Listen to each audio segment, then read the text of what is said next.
Olá! Estamos dando início a mais um episódio da nossa websérie Infraestrutura numa Perspectiva 360 Graus. O meu nome é Luiz Afonso Sena, eu sou engenheiro civil, professor da Universidade Federal do Rio Grande do Sul e PhD em transportes. O episódio de hoje nós vamos estar falando sobre rodovias duplicadas. E eu começo falando, antes de falar das rodovias duplicadas, eu vou resgatar um pouquinho qual é o cenário das rodovias no Brasil, né?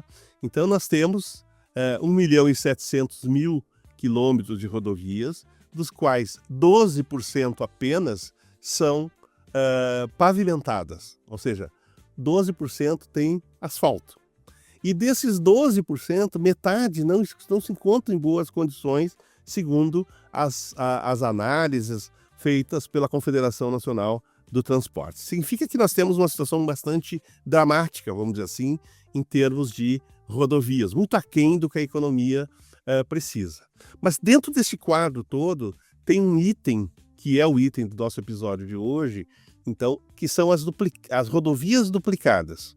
O que significa isso, né?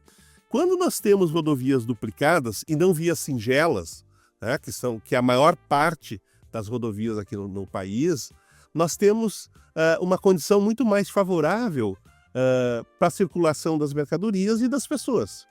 A possibilidade de acontecerem acidentes, por exemplo, frontais, é muito menor, eu diria que tendendo a zero. Por quê? Porque os veículos não estão expostos à condição de que um possa bater de frente com o outro, que são normalmente os acidentes muito mais graves. Isso, obviamente, que contribui também para uma maior fluidez do trânsito, o tráfego é muito mais tranquilo e muito mais seguro, né, quando nós temos rodovias duplicadas. Para vocês terem uma ideia, a maior parte das rodovias europeias são duplicadas, a menos aquelas que são alimentadoras. Então, as troncais, as rodovias por onde passa a maior parte do fluxo, que interligam grandes centros econômicos no país, são duplicadas exatamente por essas condições que eu estava dizendo. A velocidade pode ser maior, o risco de acidentes é muito menor e a fluidez o tráfego, por consequência, é muito maior.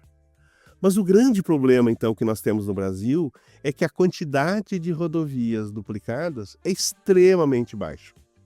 E esse eu diria que é um gargalo, junto com a falta de rodovias qualificadas, a falta de rodovias duplicadas é um item que depõe contra a logística e a qualificação da rede de transportes no Brasil.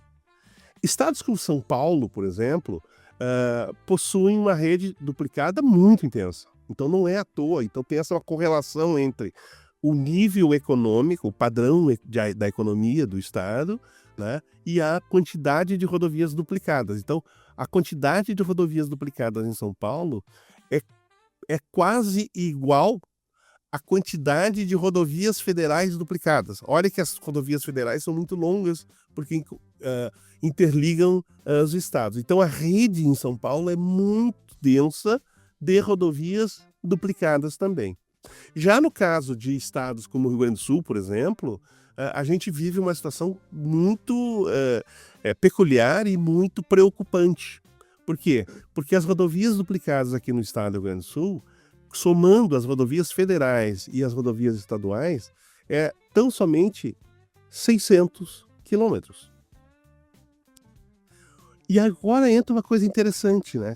Se a gente continuar dando seguimento àquela lógica tradicional de financiamento da infraestrutura de transporte, no caso das rodovias, só com recursos públicos, nós vamos precisar de alguma coisa com 100 anos para ter algum número expressivo do ponto de vista de rodovias duplicadas. E a economia não pode esperar por isso. Não tem como ela esperar por isso. Então nós precisamos, e esse é o grande desafio, aumentar o número de rodovias duplicadas e ter mecanismos econômicos e financeiros que permitam que isso aconteça.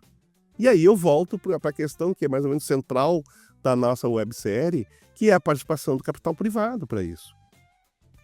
As concessões aqui no Rio Grande do Sul, então, elas vão agregar à rede de rodovias duplicadas outros 600, ou seja, vai duplicar a malha duplicada aqui do Estado. Duplicar a duplicação. Olha, a ideia é essa mesmo, tá? Então vai duplicar a quantidade de rodovias duplicadas, e isto vai acontecer, obviamente, em trechos em que se tem grandes movimentos de fluxos, né?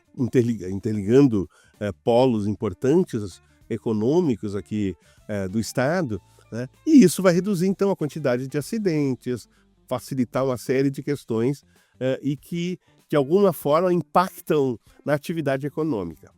Bom, esse desafio, então, de aumentar a quantidade de rodovias, eu estou falando do Rio Grande do Sul, isso vale literalmente para a rede ferroviária nacional, a rede rodoviária nacional, né, as rodovias federais, e para os demais estados. Por quê? Minas Gerais, por exemplo, que é um estado muito importante da federação, o número de acidentes que acontece, porque nós temos muitas vias singelas, e olha que já teve um grande aumento de rodovias duplicadas naquele estado, mas a quantidade de acidentes é dramática, e acidentes com muita intensidade, que tem muitos mortos, muitos feridos, e isso tudo passa a ser, então, um grande problema para o país.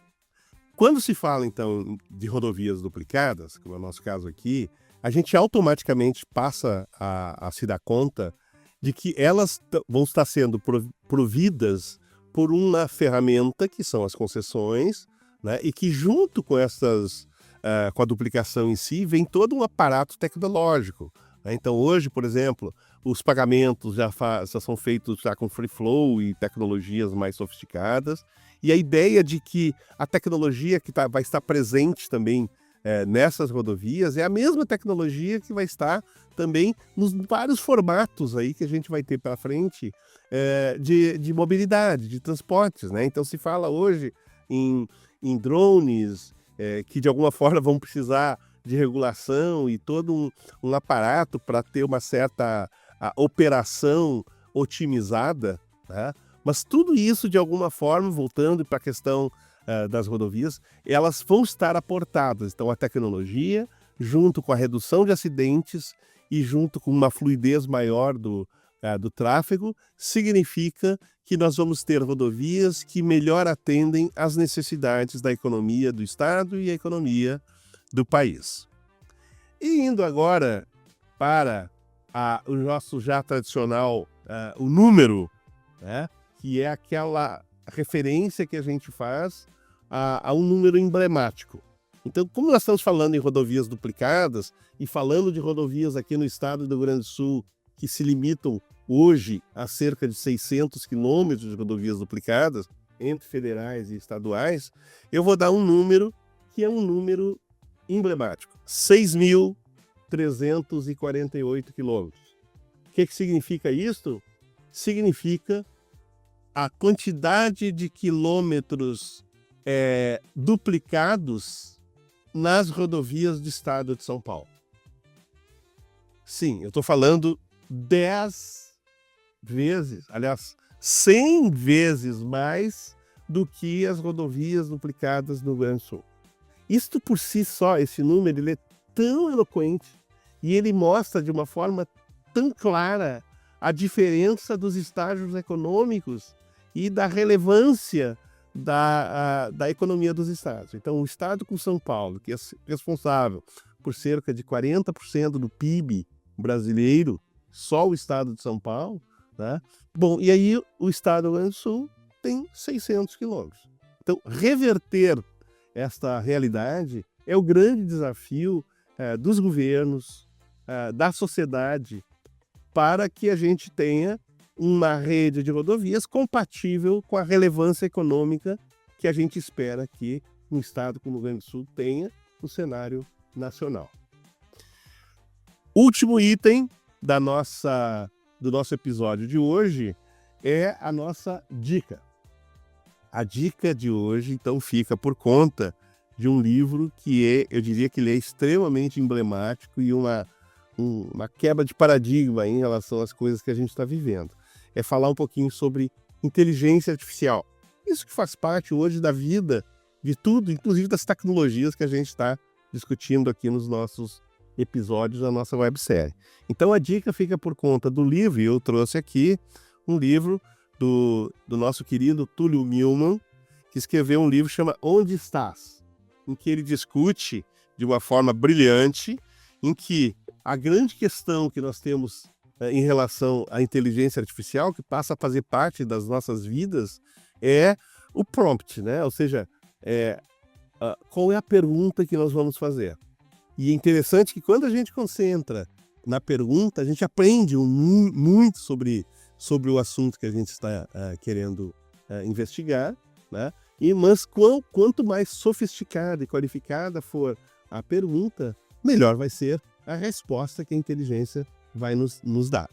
Então fica essa dica de um livro muito bem estruturado e que realmente é uma sugestão assim a ser buscada, porque é muito legal o livro e eu sou um entusiasta aí como leitor desta obra bem diferenciada. E com isso nós damos então encerrada aqui a nossa episódio de hoje. Espero que nos encontremos no próximo episódio. Até lá!